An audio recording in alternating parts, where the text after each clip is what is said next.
Hola, bienvenidos. Gracias por estar aquí con nosotros. Siempre es una alegría, un gozo que estamos en esta comunicación virtual. Aunque no los veo aquí en persona, pero sé que están ustedes ahí escuchando el mensaje, recibiendo la palabra del Señor.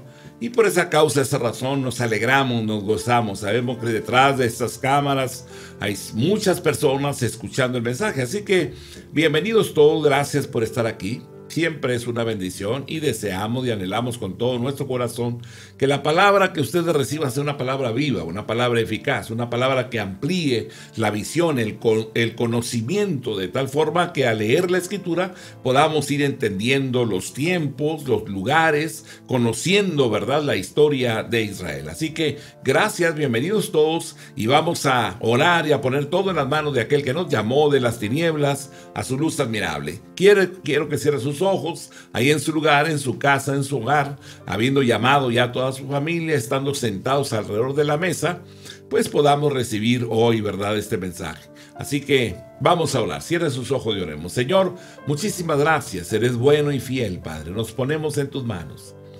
Glorifícate, gloríate en nuestras vidas, Señor, una y otra vez. Cada día el anhelo nuestro es hacer tu voluntad y andar en tu camino y poner por obra tu palabra. Enséñanos a amarte, enséñanos a buscarte día con día, Señor. Permítenos alcanzar las riquezas de tu gracia y el grande amor tuyo, Señor. Permítenos poder, Señor, llevar a cabo aquellas cosas que tú nos has mandado que hagamos, Padre. Así que, Señor, gracias por tu presencia hoy y gracias porque avivas nuestros corazones día con día. El honor y la gloria son para ti, Señor. Se haga tu voluntad y se cumpla tu propósito en nuestras vidas. En el nombre de Jesús, nuestro Señor y Salvador. Amén, amén, amén. Muy bien, veníamos hablando del reino de David y el reino de Salomón, ¿verdad? Y decíamos que durante el gobierno de Salomón no se emprendieron grandes empresas, ¿verdad? Operaciones militares, no. La tarea que tuvo por delante no fue la de extender más el reino, que había alcanzado ya el reino sus dimensiones máximas bajo el reinado de David. La política de Salomón, decíamos, consistió en mantener relaciones amistosas con el exterior y con sus propios vasallos, de manera que Israel pudo desarrollar en paz sus potencialidades. Salomón desarrolló una política de alianza, nada juiciosa, dada que muchas de las alianzas que él estableció fueron selladas con matrimonios. De esta manera se convirtió en un polígamo por excelencia. Fueron traídas al harem de Salomón muchas mujeres nobles extranjeras, ¿verdad? Finalmente se convirtió en un politeísta, ya que su corazón se desvió en pos de los dioses paganos, de sus esposas y concubinas.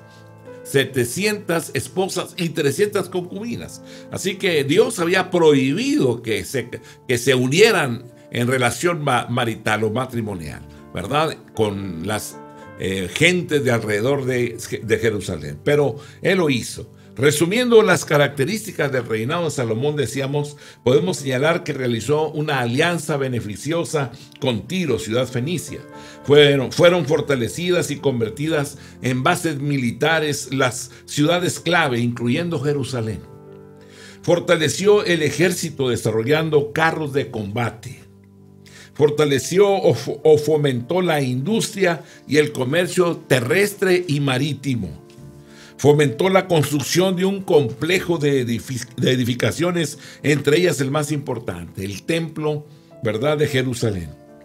Fomentó la cultura, fomentó también la música, fomentó la salmodia, la ciencia, especialmente también la botánica y la literatura de sabiduría. Espiritualmente no se robusteció la fe en Jehová, pues toleró otros dioses. Finalmente, el reinado de Salomón, que disponía, ¿verdad?, tropezó con serias dificultades impositivas. Los recursos con que disponía eran escasos como para dotar de una base firme a la prosperidad nacional. Es decir, los gastos superaban los ingresos. Salomón quiso solucionar este problema imponiendo pesados impuestos al pueblo. Los resultados de estas cargas impositivas afloraron inmediatamente a la muerte de Salomón. Apenas había muerto Salomón, se vino abajo la unión nacional que se había logrado bajo el reinado de David, ¿verdad? Bajo el reinado de Salomón. Y fue reemplazada por dos estados rivales de importancia secundaria. El periodo que ahora nos concierne es más bien deprimente y en muchos aspectos el menos interesante de la historia de Israel. La edad heroica de los comienzos de Israel había llegado a su término, ¿verdad? La política opresora de Salomón había producido opositores, entre ellos a Jeroboam. Roboam había sucedido a su padre Salomón sin incidentes. Primera de Reyes, capítulo número 12. Roboam fue a Siquem porque todo Israel había venido a Siquem para hacerle rey. Y aconteció que cuando lo oyó Jeroboam, hijo de Nabat, que aún estaba en Egipto, a donde había huido de delante del rey Salomón, y habitaba en Egipto, enviaron a llamarle. Vino pues Jeroboam y toda la congregación de Israel, y hablaron a Roboam diciendo: tu padre agravó nuestro yugo, mas ahora disminuye tú algo de la dura servidumbre de tu padre y del yugo pesado que puso sobre nosotros, y te serviremos. Y él le dijo: idos, y de aquí a 3 días volver a mí. Y el pueblo se fue. Entonces el rey Roboam pidió consejo de los ancianos que habían estado delante de Salomón su padre cuando vivía, y dijo: ¿cómo aconsejáis vosotros que responda este pueblo? Y ellos le hablaron diciendo: si tú fueres hoy siervo de este pueblo, y lo sirviereis, y respondiéndoles buenas palabras les hablares, ellos te servirán para siempre. Pero él dejó el consejo de los ancianos que los ancianos le habían dado, y pidió consejo de los jóvenes que se habían criado con él y estaban delante de él. Y él les dijo: ¿cómo aconsejáis vosotros que respondamos a este pueblo que me ha hablado diciendo: disminuye algo del yugo que tu padre puso sobre nosotros? Entonces los jóvenes que se habían criado con él le respondieron diciendo: así hablarás a este pueblo que te ha dicho estas palabras. Tu padre agravó nuestro yugo, mas tú disminúyenos algo. Así les hablarás: el menor dedo de los míos es más grueso que los lomos de mi padre. Ahora pues mi padre os cargó de pesado yugo, mas yo añadiré a vuestro yugo. Mi padre os castigó con azotes, mas yo os castigaré con escorpiones. El tercer día vino Jeroboam con todo el pueblo a Roboam, según el rey le había mandado, diciendo: volved a mí al tercer día. Y el rey respondió al pueblo duramente, dejando el consejo que los ancianos le habían dado. Y les habló conforme al consejo de los jóvenes, diciendo: mi padre agravó vuestro yugo, pero yo añadiré a vuestro yugo. Mi padre os castigó con azotes, mas yo os castigaré con escorpiones. Y no oyó el rey al pueblo, porque era designio de Jehová para confirmar la palabra que Jehová había hablado por medio de Ahías, silonita, a Jeroboam, hijo de Nabat. Cuando todo el pueblo vio que el rey no les había oído, le respondió estas palabras diciendo: ¿qué parte tenemos nosotros con David? No tenemos heredad con el hijo de Isaí. Israel, a tus tiendas. Provee ahora en tu casa, David. Entonces Israel se fue a sus tiendas. Pero reinó Roboam sobre los hijos de Israel que moraban en las ciudades de Judá. Y el rey Roboam envió a Adoram, que estaba sobre los tributos, pero lo apedreó todo Israel y murió. Entonces el rey Roboam se apresuró a subirse en un carro y huir a Jerusalén. Así se apartó Israel de la casa de David hasta hoy. Y aconteció que oyendo todo Israel que Jeroboam había vuelto, enviaron a llamarle a la congregación y le hicieron rey sobre todo Israel, sin quedar tribu alguna que siguiese la casa de David, sino solo la tribu de Judá. Y cuando Roboam vino a Jerusalén, reunió a toda la casa de Judá y a la tribu de Benjamín, 180,000 hombres guerreros escogidos, con el fin de hacer guerra a la casa de Israel y hacer volver el reino a Roboam, hijo de Salomón. Pero vino palabra de Jehová a Semaías, varón de Dios, diciendo: habla a Roboam, hijo de Salomón, rey de Judá, y a toda la casa de Judá y de Benjamín, y a los demás del pueblo, diciendo: así ha dicho Jehová, no vayáis, ni peleéis contra vuestros hermanos, los hijos de Israel. Volveos cada uno a su casa, porque esto lo he hecho yo.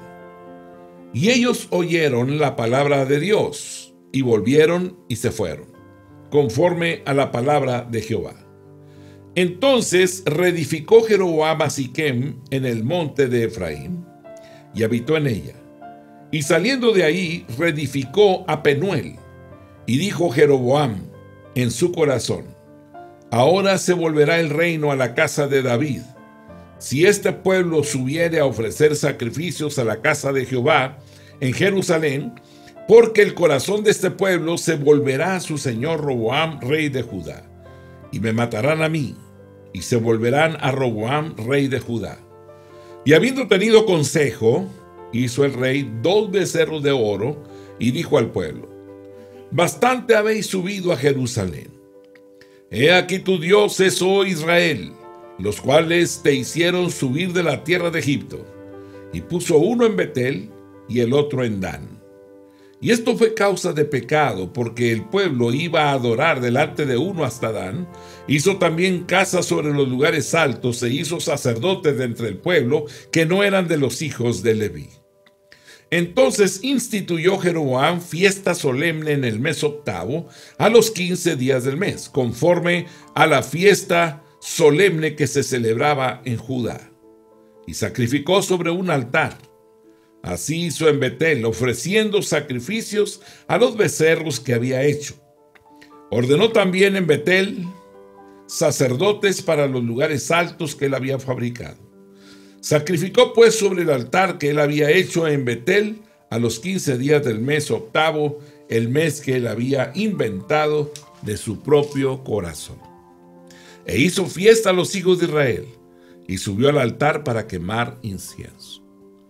Una vez que se había instalado en el reino, recibió la visita de una delegación encabezada por Jeroboam, en representación de las tribus del norte o Israel, planteando la disminución de los impuestos que Salomón había escogido.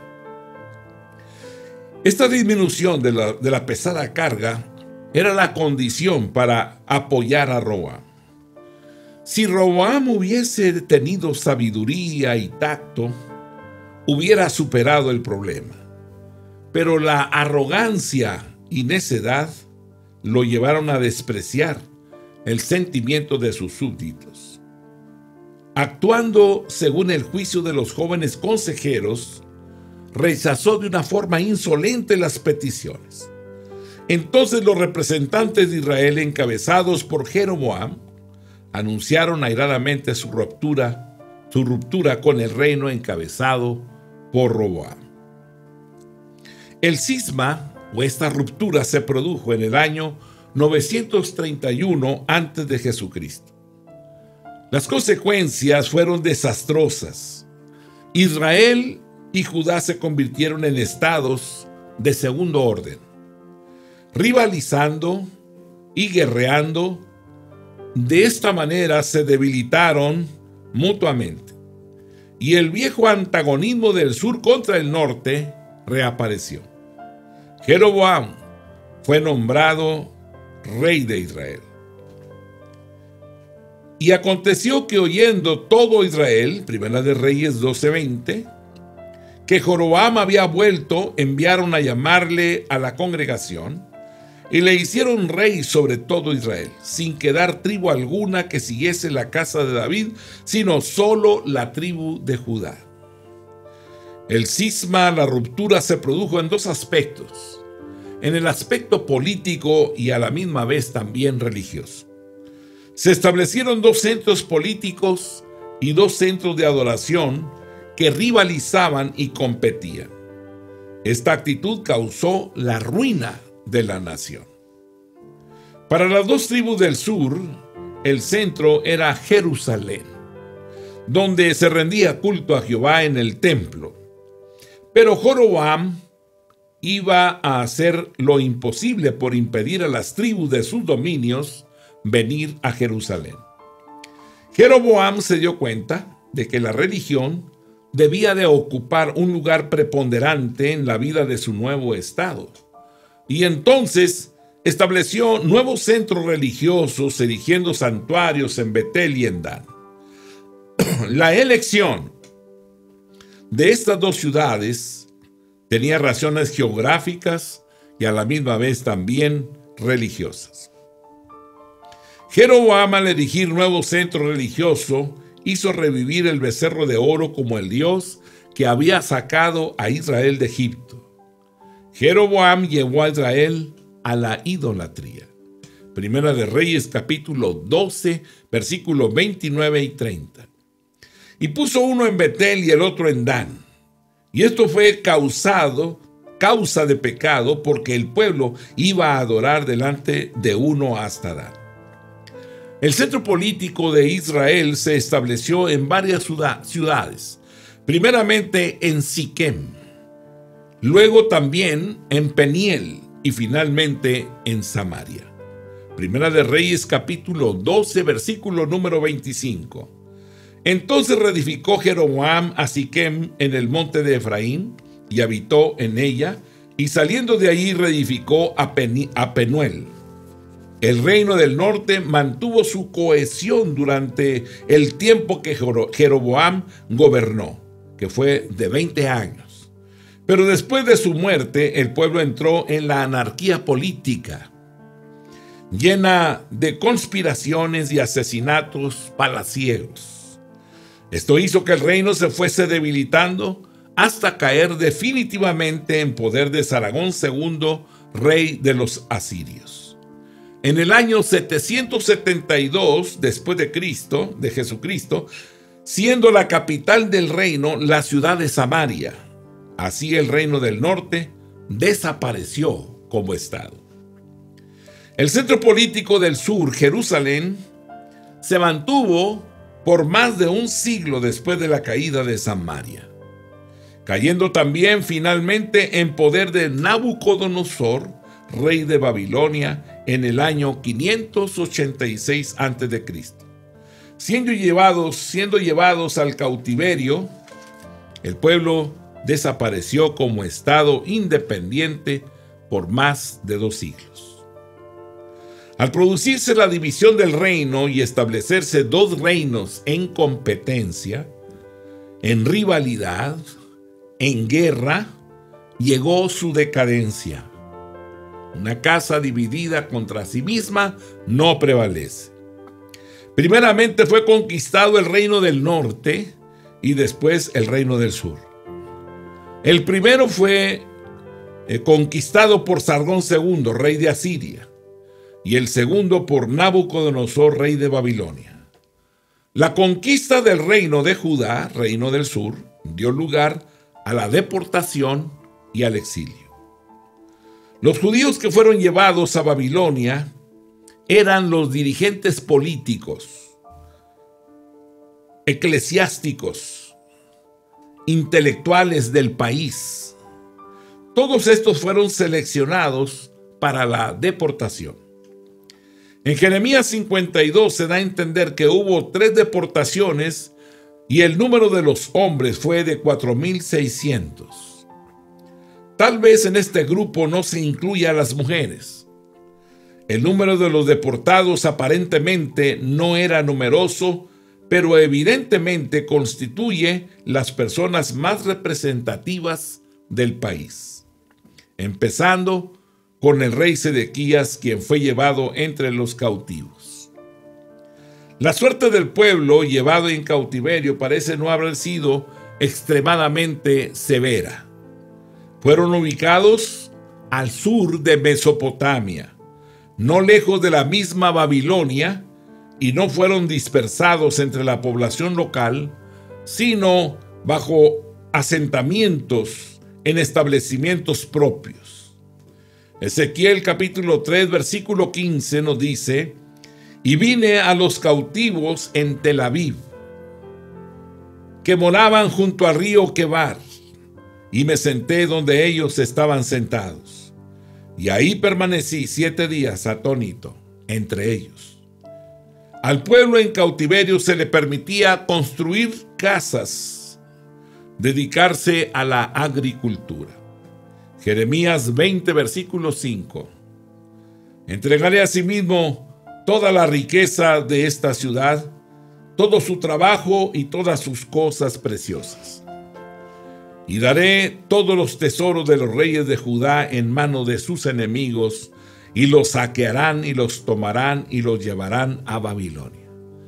Qué palabra profética a través del profeta Jeremías, el profeta llorón, el profeta que, sabiendo que Dios le está mostrando y hablando a él de los acontecimientos que van a vivir, ve que el pueblo realmente se ha endurecido. Según parece que aunque son llevados cautivos, tiene ciertas concesiones. Y según parece, ganarse la vida del modo que pudieran era algo permitido. Les estaba permitido reunirse y continuar alguna especie de vida en comunidad. Al pueblo en cautiverio se le permitió realizar actividades religiosas. Ezequiel fue el profeta de mayor gravitación durante el exilio e hizo analizar y reflexionar al pueblo del por qué estaba en la cautividad. El pueblo aprendió valiosas lecciones fundamentales. Se purificó la fe en Jehová y se purificó el monoteísmo. El exilio, si bien fue una dura escuela, de todos modos fue una gran escuela. El pueblo no estaba completamente recluido en su asentamiento. Tuvo comunicación con los babilonios y aparentemente Israel no era un pueblo despreciado por los babilonios, sino apreciado, especialmente por sus canciones a Jehová, por su alabanza. Salmo 137.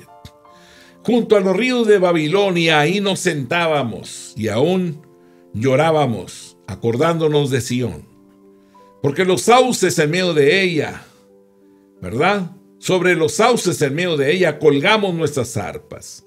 Y los que nos habían llevado cautivos nos pedían que cantásemos, y los que nos habían desolado nos pedían alegría, diciendo: cantadnos algunos de los cánticos de Sión.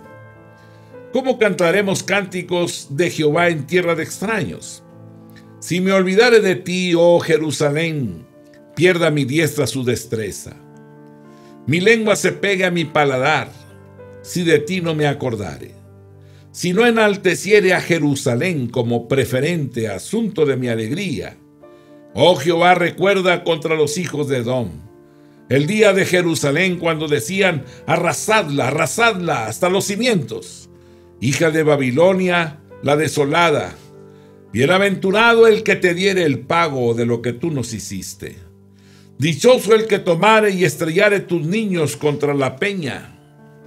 El futuro que los exiliados esperaban era el retorno a su tierra. Esta esperanza nunca murió, y para que esta esperanza se mantuviera latente, contribuyeron los profetas, especialmente Jeremías y Ezequiel.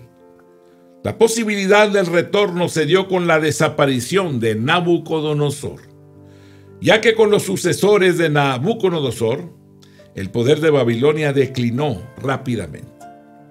Faltando la estabilidad interna, finalmente el imperio babilónico fue derrotado y destruido, apareciendo en la historia un nuevo pueblo, los persas, y con ellos una nueva política de dominación mundial.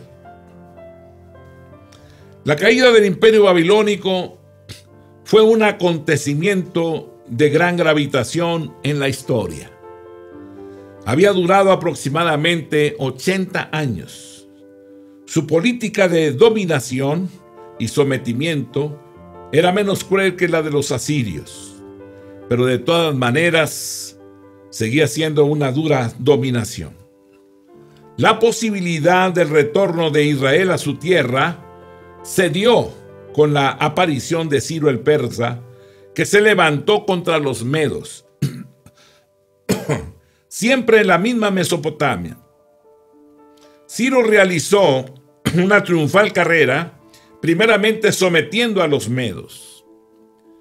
Babilonia, con los sucesores de Nabucodonosor, inquietaba con temor, buscando alianza con Egipto y con Libia, pero todo fue inútil. Podemos imaginar cómo los acontecimientos mundiales desfavorables para los babilonios avivaban fuertemente la esperanza del pueblo de Israel en la cautividad. La fe en Jehová se avivaba porque, a pesar del cautiverio, ellos podían darse cuenta de que Jehová dirigía y controlaba la historia y los acontecimientos mundiales. Esto se ve en la profecía de Jeremías, Ezequiel y en los últimos capítulos de Isaías, que señalan a Ciro como el siervo de Jehová, que indicaban que el pueblo volvería a su tierra. Isaías 44, verso 28. ¿Qué dice de Ciro? Es mi pastor y cumplirá todo lo que yo quiero, al decir a Jerusalén serás edificada y al templo serás fundado. Isaías 45, versículo número 1. Así dice Jehová a su ungido, a Ciro, al cual tomé yo por su mano derecha para sujetar naciones delante de él y desatar lomos de reyes, para abrir delante de él puertas, y las puertas no se cerrarán. Su estadía en el cautiverio es un paréntesis. Estaban ahí con justa razón, pero había llegado el momento para retornar a la tierra prometida, conforme a esa promesa que el Señor les había dado, ¿verdad? No había abandonado a su pueblo, y también conforme al deseo del corazón del pueblo. Salmo 126, verso 1. Cuando Jehová hiciere volver la cautividad de Sión, seremos como los que sueñan. Entonces nuestra boca se llenará de risa y nuestra lengua de alabanza. Entonces dirán entre las naciones: grandes cosas ha hecho Jehová con estos. Grandes cosas ha hecho Jehová con nosotros. Estaremos alegres. Haz volver nuestra cautividad, oh Jehová, como los arroyos del Negev. Los que sembraron con lágrimas, con regocijo segarán. Irá andando y llorando el que lleva la preciosa semilla, mas volverá a venir con regocijo, trayendo sus gavillas. Babilonia cayó en poder de los persas. Ciro dejó en esta ciudad a su hijo, Cambiases, como su representante. La ciudad y todo el imperio babilónico estaban sometidos a su autoridad. Ciro impuso una nueva política de dominación. Las bárbaras atrocidades que se cometían al ser conquistado un pueblo o una ciudad fueron dejadas de lado. Las condiciones opresivas fueron mejoradas. Los dioses traídos de los pueblos conquistados por los babilonios fueron devueltos a sus santuarios. Se ordenó respetar el sentimiento religioso de los pueblos. Ahora, bajo la dominación persa, esta nueva política favoreció a la comunidad judía. Ciro decretó ordenando la restauración del culto judío en Palestina. Esdras capítulo 1, versículo 2 al 4. Así ha dicho Ciro, rey de Persia: Jehová, el Dios de los cielos, me ha dado todos los reinos de la tierra y me ha mandado que le edifique casa en Jerusalén que está en Judá. Quien haya entre vosotros de su pueblo, sea Dios con él, y suba a Jerusalén que está en Judá, y edifique la casa a Jehová, Dios de Israel. Él es Dios, la cual está en Jerusalén. Y a todo el que haya quedado en cualquier lugar donde more, ayúdenle los hombres de su lugar con plata, oro, bienes y ganado, además de ofrendas voluntarias para la casa de Dios, la cual está en Jerusalén. Libro de Esdras, capítulo 6, versículo 3 al 5. En el año primero del rey Ciro, el mismo rey Ciro dio orden acerca de la casa de Dios, la cual estaba en Jerusalén, para que fuese la casa reedificada como lugar para ofrecer sacrificios y que sus paredes fuesen firmes, su altura de 60 codos y de 60 codos su anchura, y 3 hileras de piedras grandes y una de madera nueva, y que el gasto sea pagado por el tesoro del rey.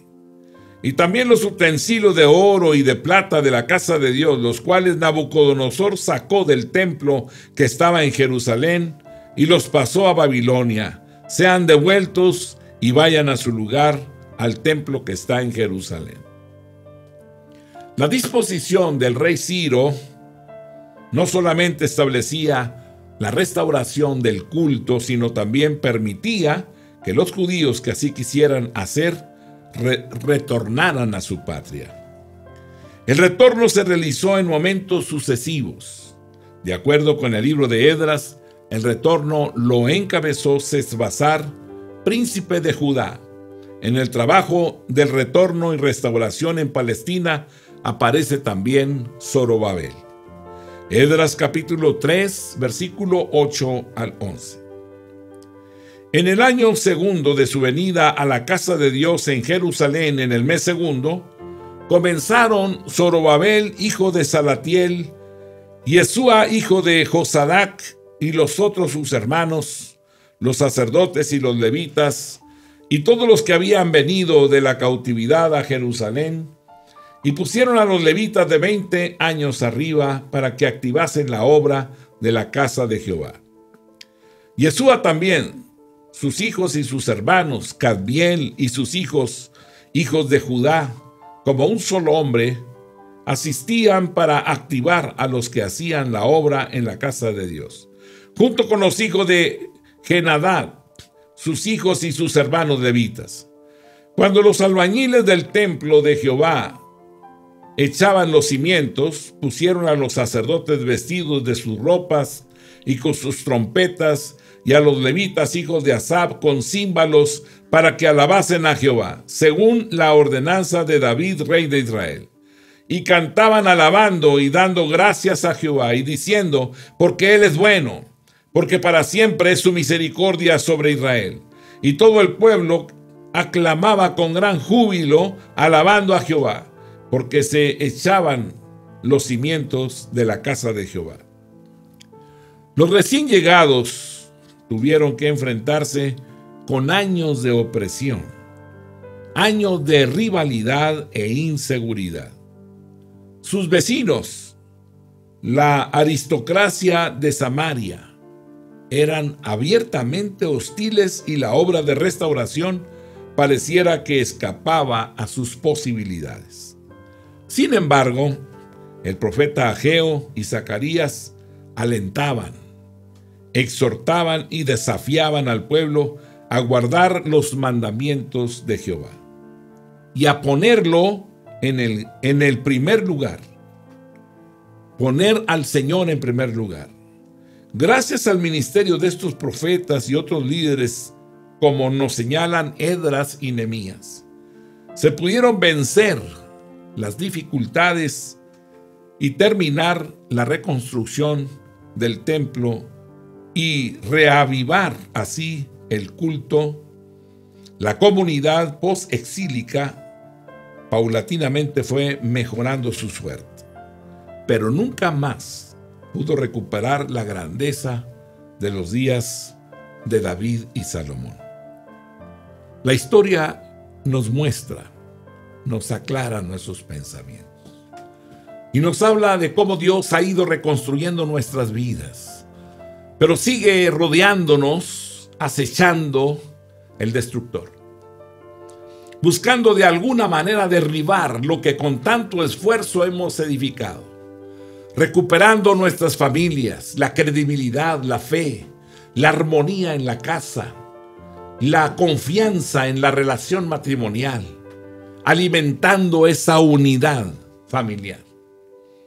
Pero seguimos soportando el acecho de las pasiones que se agolpan en nuestros miembros, que buscan de alguna forma distraernos para llevarnos de nuevo a lo que nos había hecho cautivos. Por esa razón es necesario que levantemos nuestra cabeza cada día, clamemos al Dios del cielo y le pidamos que no permita que nos desviemos, sino que como saetas en su arco seamos lanzados y que no fallemos, que peguemos en el blanco. Él es el Dios nuestro, el Dios todopoderoso. Las tentaciones se presentan en todas partes y el diablo sabe y conoce lo que es agradable al deseo, a la pasión desordenada.